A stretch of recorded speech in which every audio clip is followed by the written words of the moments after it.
on a day like this. Perfect.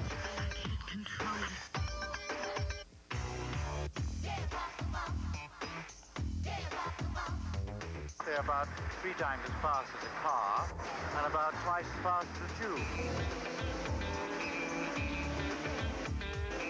Huh? Bloody fast.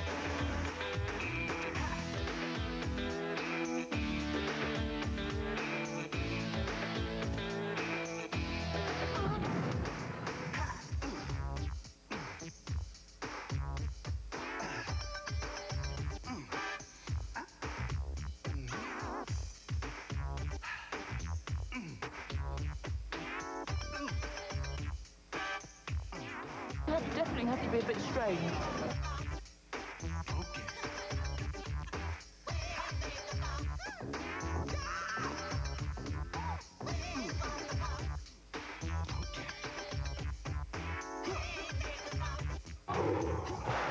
I usually ride a racing bike, but I mean mountain bikes have got advantages because basically they are indestructible.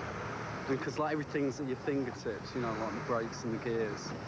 Why don't I ride a mountain bike? You can treat it really badly, it won't get damaged so much. Don't get buckled wheels. Don't get punctures. Good strong wheels. It goes fast. Easier to ride. It's worth the money. More trendy. Everybody's got a mountain bike these days, I think. 10 years ago, you could have passed this gear off as fancy dress. Today, everyone seems to be wearing it because everyone seems to be into mountain biking. Thousands of people are taking to the mountains, tens of thousands to the streets, and now the thing to get into is competition. You get 400, 500 people turn up to a race, and it's all very regimented. And you've got different classes and different speeds, and it's getting very, very serious at the top now. As soon as the snow's thawed out after the ski season, the mountains become the perfect playground for bikes. And on either side of the Atlantic now, there are major pro circuits exploiting the newly discovered potential with these recently adapted toys. Well, they were invented in California in the early 1970s.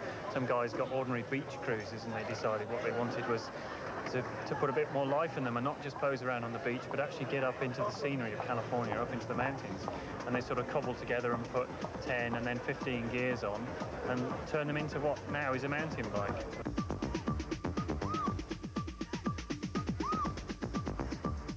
People are able to sit up in a lot more comfortable position instead of down in the drop bars, and you can look around you a lot more, and it's just a lot more comfortable ride.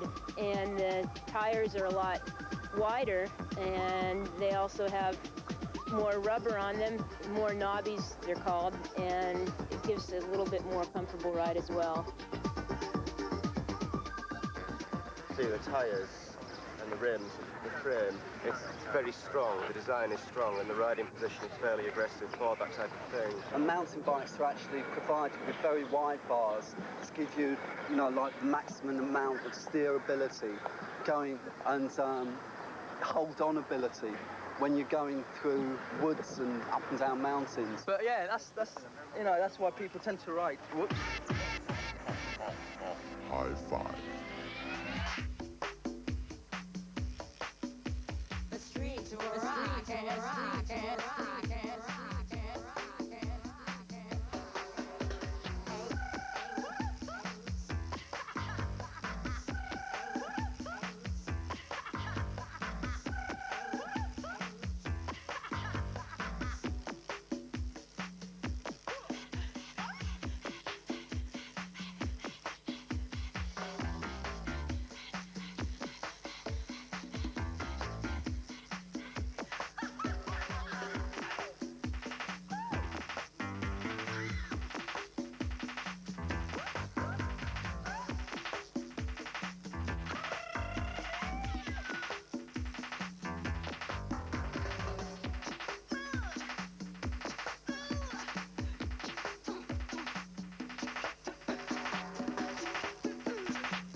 starts.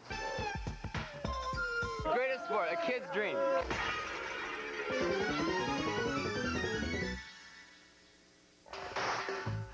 In Europe, competition means cross-country, an all-around test of mountain bike skills. Uphill, downhill, and the bits in between. You'll disappear off into the mountains for 3 hours and one long loop and then come back to the finish line. And in any one race, there'll be a lot of climbing involved, a lot of tearing down mountainsides and flat work, getting your bike off your bike and running up hills with it on your shoulder and running through rivers, and basically anything the terrain gives the race organisers, they'll use against you in a mountain bike race.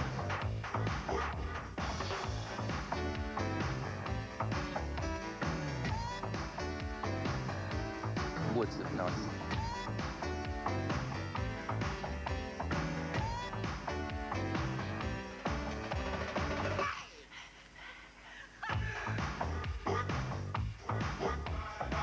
It's an effort just to get around the course.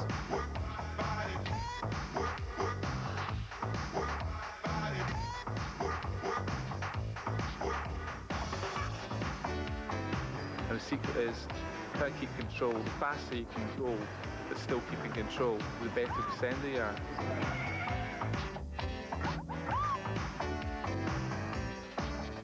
Like you can feel yourself going up and down, you know, like as the bike's rolling down the hill, you're sort of like going over nooks and crannies and bits and bobs. And it's just feeling the wind in your face, your hair, and just a pure sense of free, you know, pure freedom.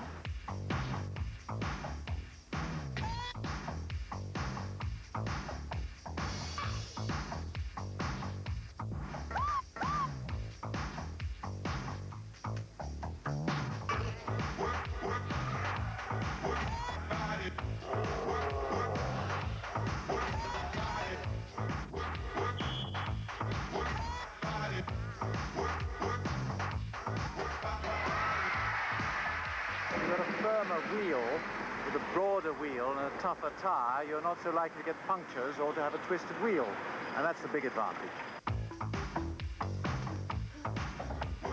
It's a race against you and the hill. You're timed over a distance uphill, where you basically race uphill until your guts fall out, and fastest person wins. It's like time trialing, only uphill. On the US side of the Atlantic, they like to break the different bike skills down into individual disciplines. The top's somewhere up that way. And hill climbing is just one of them. Wait.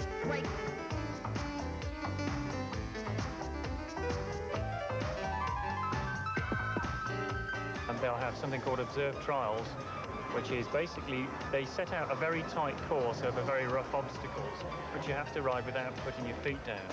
If you put your foot down, that's a dab, and that counts as so many points. And obviously, the more dabs you get, the more points you score, and the person with the highest points is the lowest down the list. So the person who puts their foot down least wins, basically.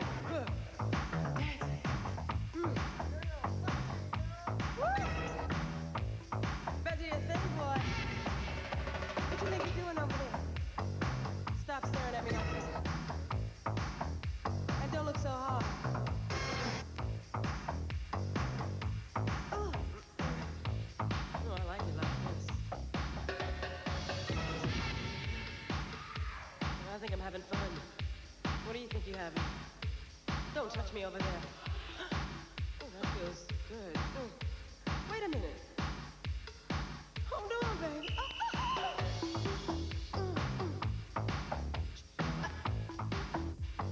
Mountain fighting? Yeah. I'm going fishing. I don't care about mountain fighting. What's going on here?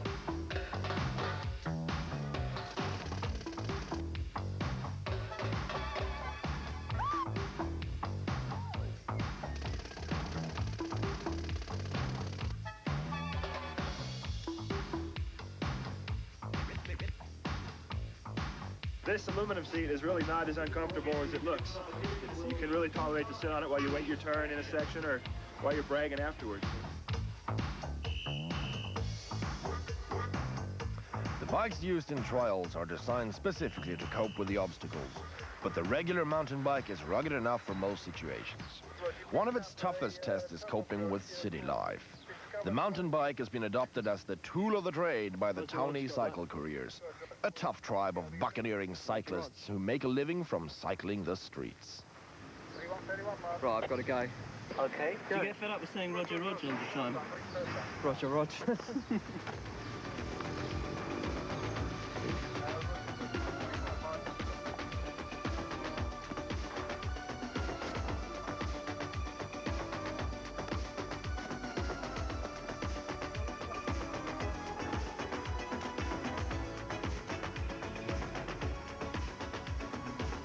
You need the mountain bike because those, the road bikes, just the wheels get wrecked just really easily. Whereas the mountain bikes are far better for like bunny hopping up curves and stuff. Dodging in and out of traffic and avoiding buses.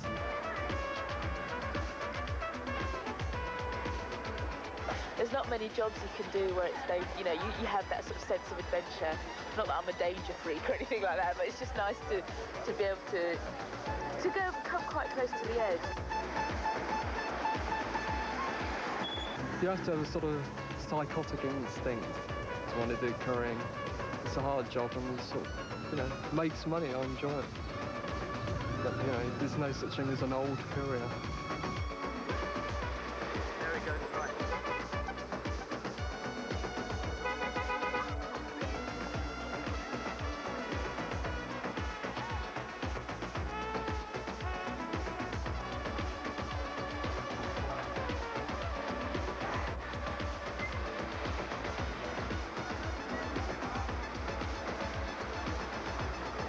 I like it because I hate desk work. I've done temping, 9 to 5, all that. And I hate it. I just hate it. It's enjoyable cycling around the city, sitting in the parks and stuff, soaking up the sun. Well, I've been cycling in London for 15 years, and I've had only one argument with the car, which a car came off worse because I managed to knock off its inside rear mirror when it suddenly changed course. It's one of the few jobs where you're licensed to really sort of strut your stuff and where, like as a bloke and wear shorts and skimpy clothing. I didn't see any way you can cycle without cycling shorts. No, I'm not in it for the posing. I'm just, it's just a laugh, that's all. It's just good money, it's a laugh. No, that's what I was saying. It's not because you're a fashion victim. I wear this gear because it's more convenient to wear, I suppose, in weather like this. I wear it purely on a sort of functional basis. High five.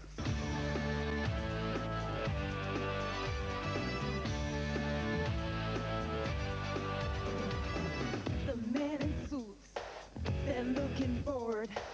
Change the locks and they overlook the lore.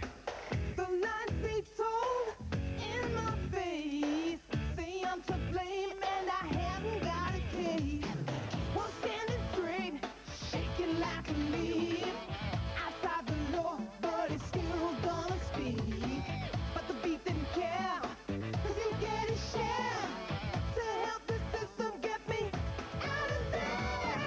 There's no justice, no discussion, no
most recent addition to the competition scene is the dual slalom. We have gates that are set up, and you're going downhill from a starting gate, and the fastest person down wins. So it's the same type of thing as skiing. Well, it might in theory be similar to skiing, but in practice? Well, how many slalomers do you see taking off their skis and running uphill?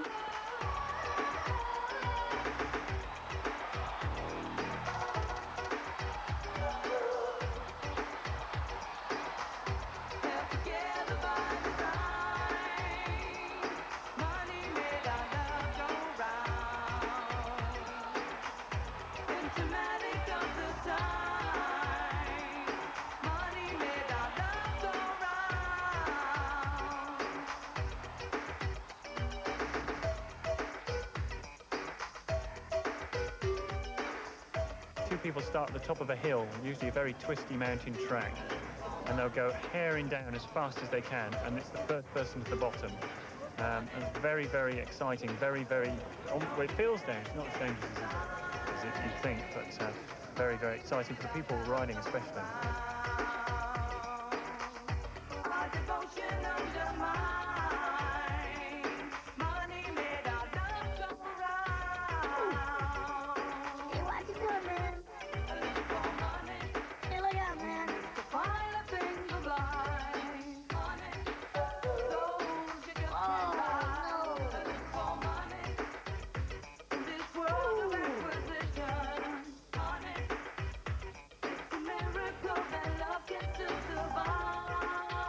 Once you see how easy it is to come off, you can understand why some prefer to get off and carry it.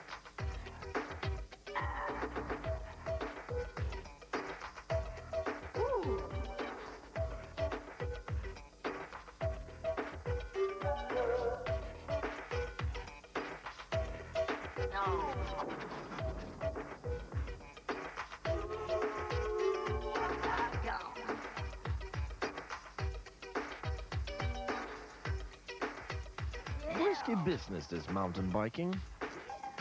Snapped my arm in half, and I was knocked off a couple of weeks ago by a taxi driver. I broke my hand. I've been knocked off a few times. I've probably got more lead in my brain than most people. Really smashed up my leg. Hit both elbows, both knees. But mountain bike, it's much more safe. If you're after safe biking, then think twice about the last competition discipline, the downhill. You basically put your bike in a big gear and you plummet off the side of something very steep and just go like hell down. I mean, they've reached ridiculous speeds in the States of up to 60 miles an hour, I think, coming downhill. They wear body armour and basically a lot of protection because if you come off at that speed, you're screwed.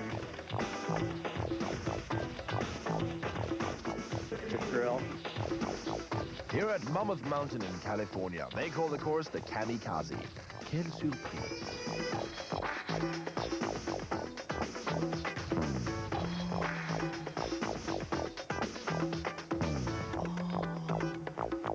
On the Kamikaze, it's just an all or nothing race. You either do well or you don't.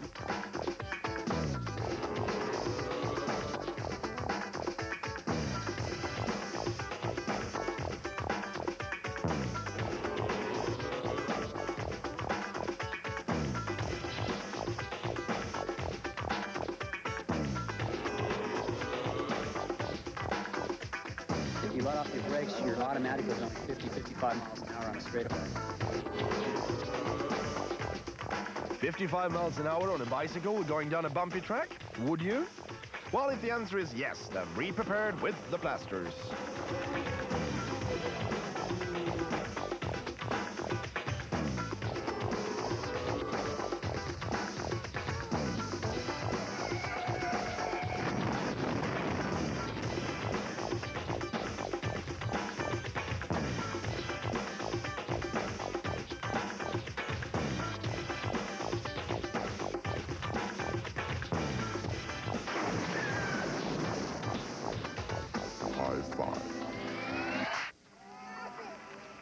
John Tomac is one of the few guys who have tamed the Kamikaze. He won last year's race and the overall mountain bike world championship. On the west side of the Atlantic, Tomac has a lease on the competition limelight. And alongside fellow stars Mike Closer and uphill specialist Ned Overend, all three seem to have the busy American circuit sewn up. Oh, I start in April and race probably every weekend through October, so roughly 20 races. Until recently, there's been little interreaction between either side of the Atlantic.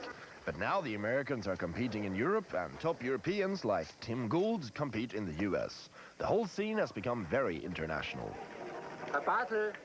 It's pretty much the same story on the women's tour, except on a smaller scale. Top male riders probably making around $300,000 a year. So that's, of course, the very high end of the spectrum, and everything else is not even close to that. You know, the rewards are nothing like that for snooker or boxing or anything like that. It's for the love of the sport.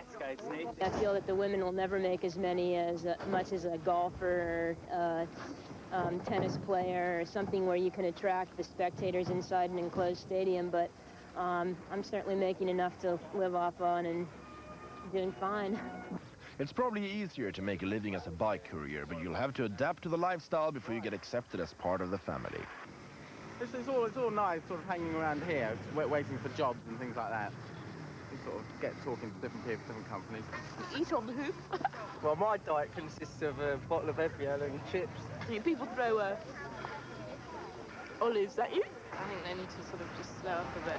Well, every Friday night after work, we go down the pub for a few pints.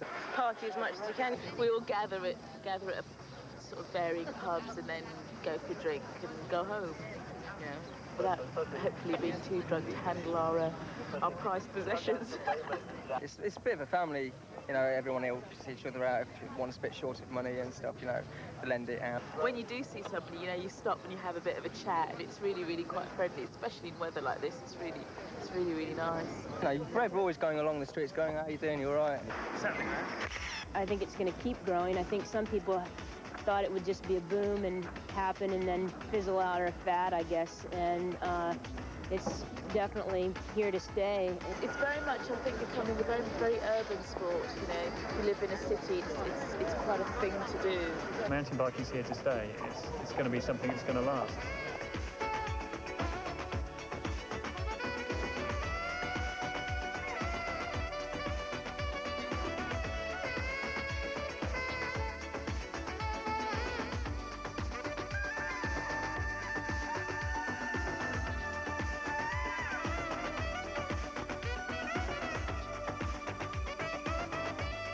High five.